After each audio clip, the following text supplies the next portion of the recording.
Hello and welcome to the MegaMonsterCast. For today, we are going to just give our general thoughts on two shows that we were talking about. This is part three of a three-parter side quest that we're on, where we are talking about Yeah. Kamen Rider Ryuki and the live-action Sailor Moon. This is our third part where we're going to kind of compare the two because there's a lot of similarities and differences between them. Oh, filming wise, they're like dead similar. Yeah, I mean, you can tell they're made around the same time, like a year apart from each other. It's like the quality of the film, which I think it was actually shot on video, but like the quality of it is very similar. They both deal a lot with like CG, um, for better or worse.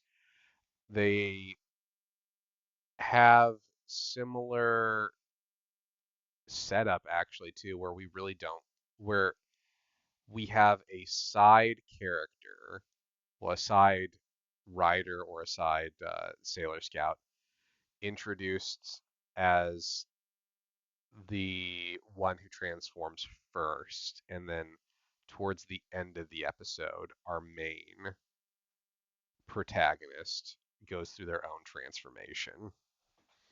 Yeah. Like, there's a lot of And beats that are similar.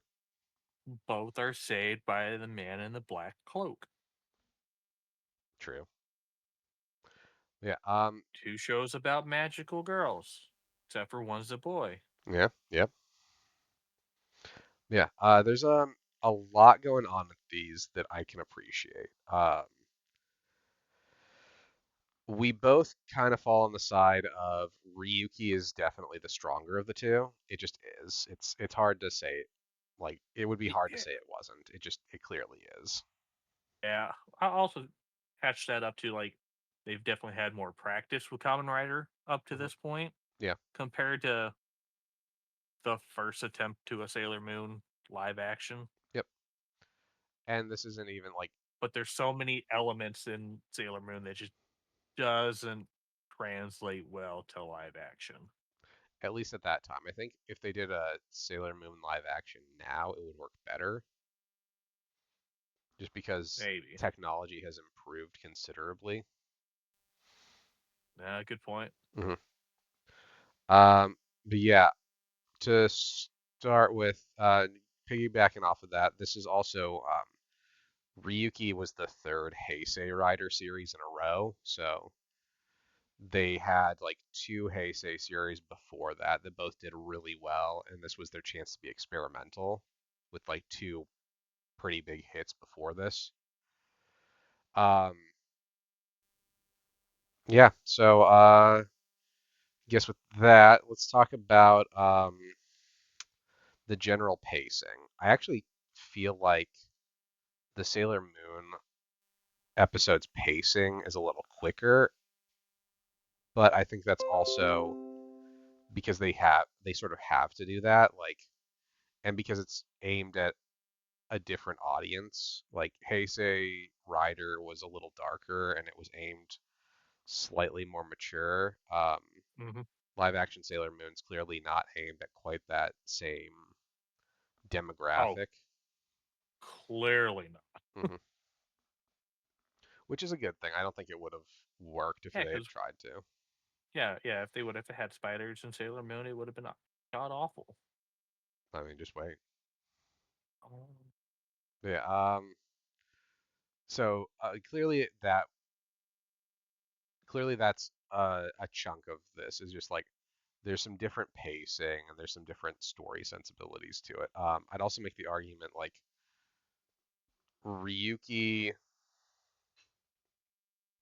has sort of a stronger core cast right now. Our other, I think some of that comes down to our other transformed hero.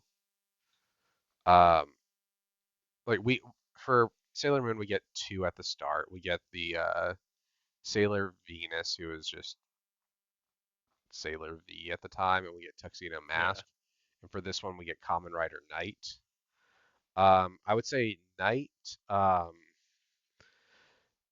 kind of plays more into the story than those two did, just because you keep running into him.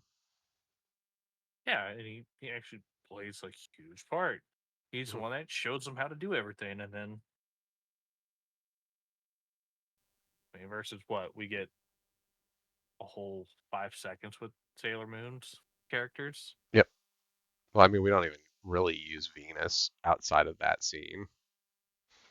and we really don't get Tuxedo Mask either. We get like a little bit of him, but not much. Yeah, but he's just, I'm here, I'm Yep. gone, I'm here, I'm gone, I'm here again. Oh, yeah. No, that's 100% what it is, which is annoying. Whereas again, Ren, Common Rider, Knight is like very central to the story, and I think that works better.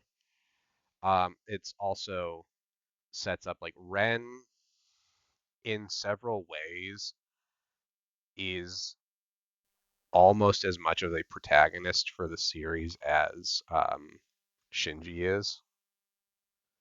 He has, We have a lot of Shinjis in the shows we're watching right now. yep, yep.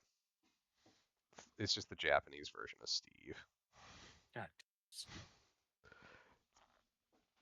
for the audience joking. But yeah, again, I think that also kind of like having that side character that has more experience be more central works better.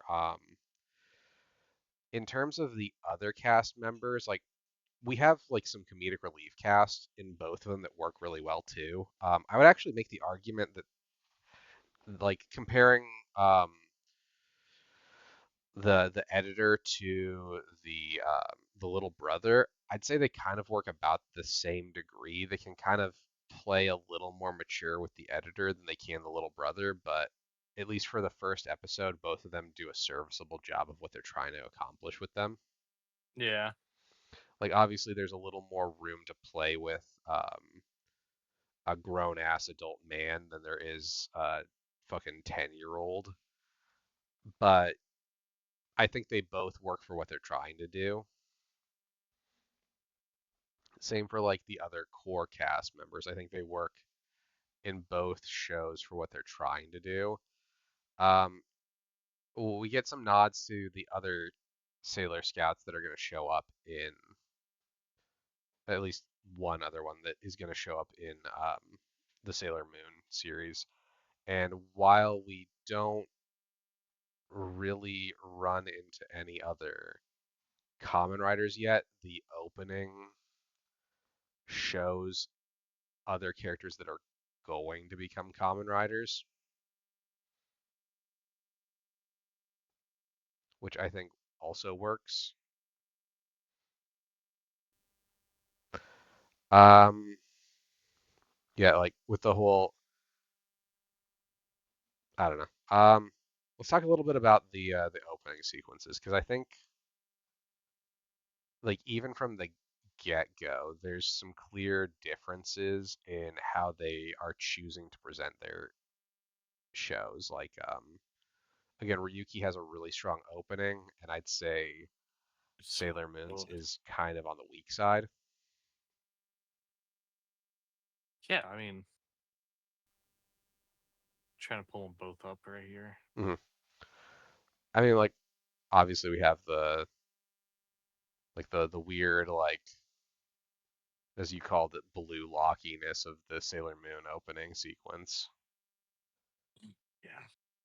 Whereas for Ryuki, we actually have like a pretty strong opening and like a lot of foreshadowing in it, which I really like too.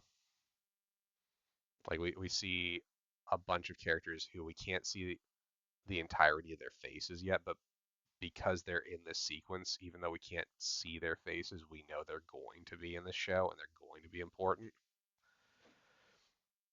Well, it's the other thing, like they put in a lot of style on this one too. Oh yeah.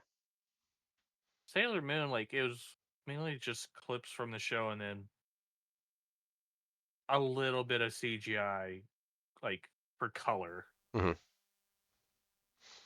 Yeah, whereas like Ryuki's is a full blown, it's something else. Like they clearly had like a day where they just shot a bunch of other stuff to put in.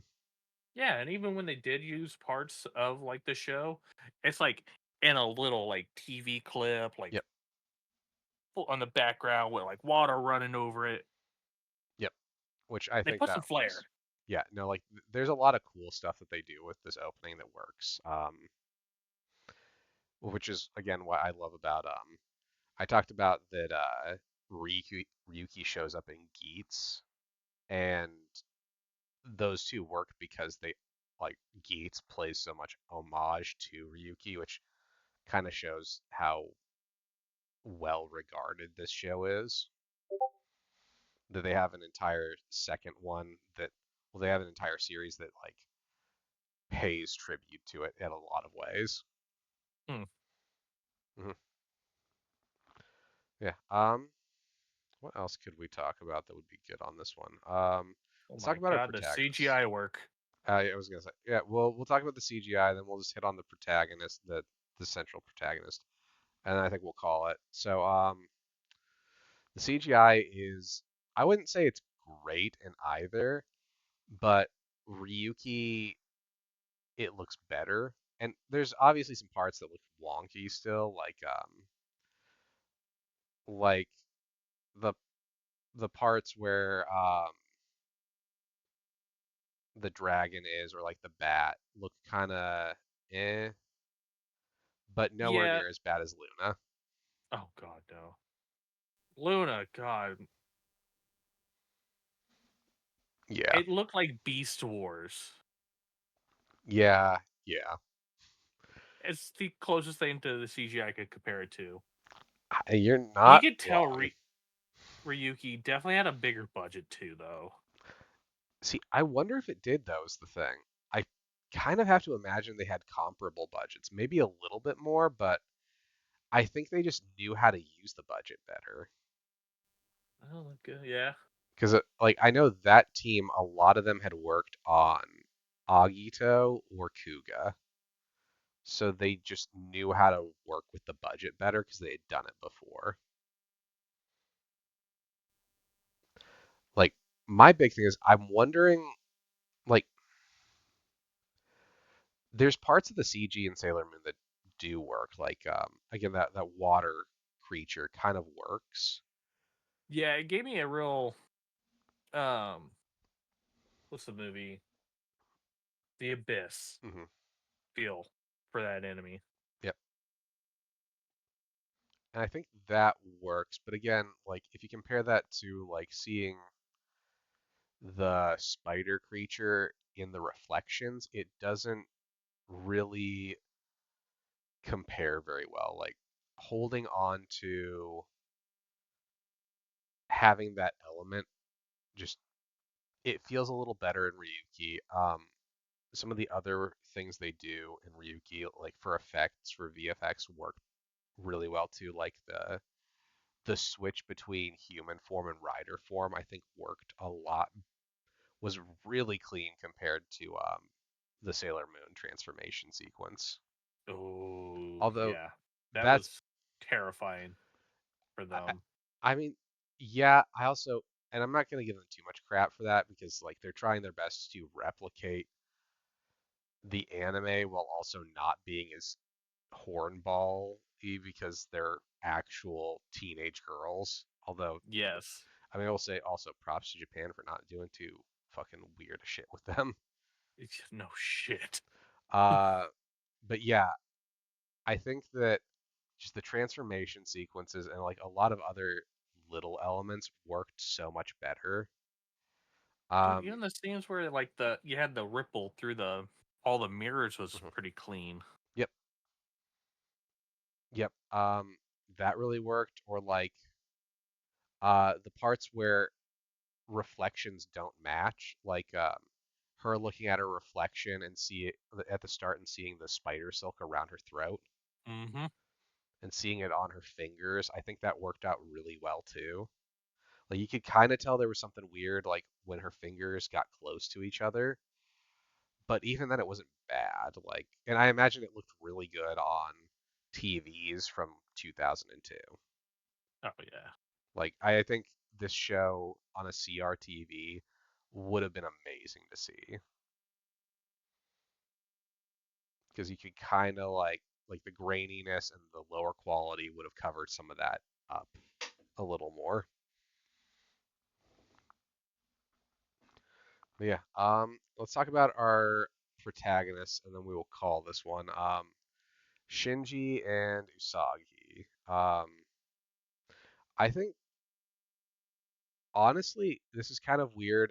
I think Usagi has a stronger start. I think I like Shinji a lot by the end of his series, but he takes a while to get there. I was gonna say that right off the bat, Usagi is definitely the stronger one. Hmm. She puts on a hell of a performance for being that young and being one of the first acting roles. Yep. Yeah. No, she sells what she's doing, and it's not like Shinji's a bad actor. Like his actor isn't bad. He's just like again, he just takes a little while to get into the role. Like I think by the end of this show, he's really good at what he's doing. It just takes him a while to get there. Yeah, he takes him to find his stride. Hmm. And I think some of that also just comes from he like it's playing a character that's already an established character versus making a new character. Like she's really good, but she also has another another take on the character to look at, whereas this is the only Shinji. So the actor kind of has to figure out who Shinji is. Usagi's already a character. Shinji is a blank slate. Yeah, and Yeah. she does a pretty good job getting all her mannerisms down. Oh yeah. Yeah, no, she sells Ow, very, very well. damn. Yeah. Um, anything else you want to say before we call this one? No, just like I'm really enjoying Ryuki. Yeah. Like I said in the last episode, it's definitely gonna be something to keep in the background Yep. while I'm Uh, doing stuff. it's definitely a trip, especially when we get some of the other riders in, like because Oh, uh, I'm scrolling through the episodes and I'm just seeing different writers. yep. I think by the end there are 13 riders in Ryuki. That bitch has two cannons on his shoulders. I think that's Zolda, Kamen Rider Zolda, I want to say. Yeah, is He he a is green one? green. Yeah, yeah, that's Zolda. Yeah, there's some And cool then little elements with that, like each like each rider has like a little element of what a rider should be, like from other riders. So like you can see behind Ryuki's visor the traditional Kamen Rider eyes. yeah, I was gonna say it looked like the old grasshopper guy. Yep. You get like the jaw part for on Night. Zolda has two little antennae if you look at them. Yep. So you get like little elements and little nods to classic rider takes. Yeah. Anyway, not to run this one too long. Anyway, tune in next time where we'll talk about something else. I don't know what yet, but we'll talk about something. We'll Mm, figure it out. yeah. Bye bye. Bye now.